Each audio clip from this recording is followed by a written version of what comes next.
Satu amaran awal mengenai unjuran ekonomi negara telah dikeluarkan oleh Perdana Menteri yang meminta seluruh rakyat Malaysia untuk bersiap sedia menghadapi ketidaktentuan pasaran yang dijangka meruncing sekitar bulan Jun dan Julai. Isu keselamatan antarabangsa yang melibatkan krisis berpanjangan di Asia Barat kini mula memberi kesan langsung kepada pasaran minyak global sekaligus mencetuskan kebimbangan terhadap rantaian bekalan domestik. Perkembangan geopolitik ini amat penting untuk diberi perhatian segera oleh penonton sekarang kerana lonjakan harga bahan api dunia tersebut bakal mendorong kepada kenaikan harga barangan keperluan harian dan menjejaskan pelbagai sektor ekonomi tempatan dalam masa terdekat. Bagi mengurangkan tekanan kos sara hidup yang dijangka meningkat, kerajaan akan memulakan pengagihan dana bantuan persekutuan di bawah skim sumbangan asas rahmah atau SARA berbaki 4 hari sahaja lagi. Pihak pengurusan menegaskan bahawa tiada sebarang penambahan atau perubahan amaun dilakukan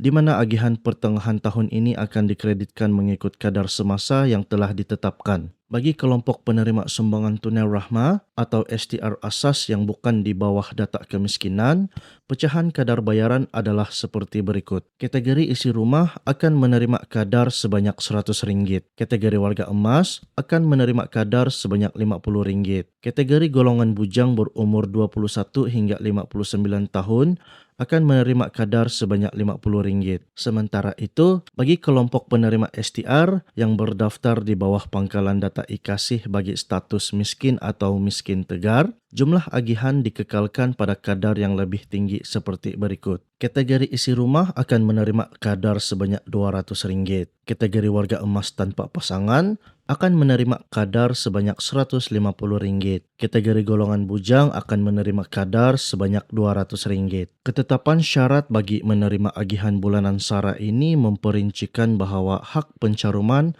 hanya diberikan secara eksklusif kepada pemohon yang telah pun memegang status lulus rasmi di bawah skim STR sedia ada. Bagi individu yang baru sahaja mengemukakan permohonan baharu, anda disahkan tidak akan menerima bayaran SARA bagi bulan Jun ini kerana profil permohonan anda masih berada dalam proses penilaian dan belum mendapat keputusan kelulusan rasmi. Kekangan yang sama turut terpakai kepada pemohon yang berstatus gagal sebelum ini dan sedang mengemukakan proses rayuan di mana bantuan bulanan anda tidak akan diproses selagi status kelulusan rayuan tersebut belum dikeluarkan oleh pihak urus setia. Oleh itu, penonton yang terlibat dalam kategori permohonan baharu atau rayuan diwajibkan untuk menunggu sehingga keputusan kelayakan penuh diumumkan sebelum dibenarkan menerima bayaran bulanan pada fasa berikutnya jika diluluskan. Pihak pentadbiran turut memberikan maklum balas berhubung desas-desus dan spekulasi yang hangat diperkatakan oleh orang ramai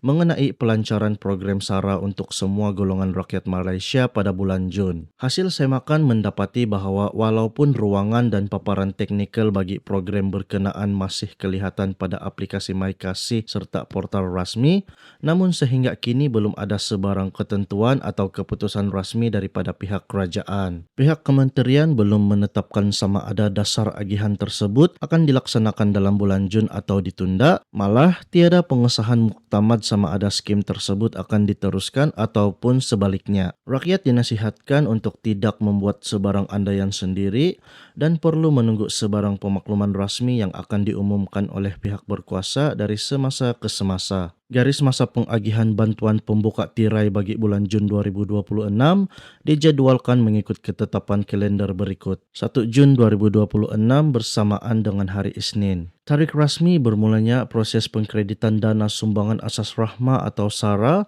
secara berfasa terus ke dalam akaun sistem MyKad penerima yang layak di seluruh negara. 31 Disember 2026. Tarikh akhir rasmi bagi tempoh penggunaan dan penutupan penuh bagi keseluruhan kitaran bantuan SARA bagi tahun semasa. Kesimpulannya, pembukaan bulan Jun 2026 bakal menyaksikan penyaluran bayaran bulanan SARA mengikut kadar asal pada 1 Jun bagi penerima STR yang lulus, manakala permohonan baharu dan kes rayuan masih perlu menunggu giliran kelulusan. Di sebalik suasana sambutan Hari Raya Aidiladha yang sedang diraikan, rakyat dinasihatkan untuk mengambil tindakan susulan dengan merancang bajet kewangan keluarga secara lebih berhati-hati bagi mendepani risiko kenaikan harga barang akibat krisis minyak Asia Barat. Teruskan memantau perkembangan sahih daripada portal rasmi kerajaan dan sila kongsikan maklumat jadual agihan ini kepada ahli keluarga terdekat agar komuniti kita sentiasa cakna.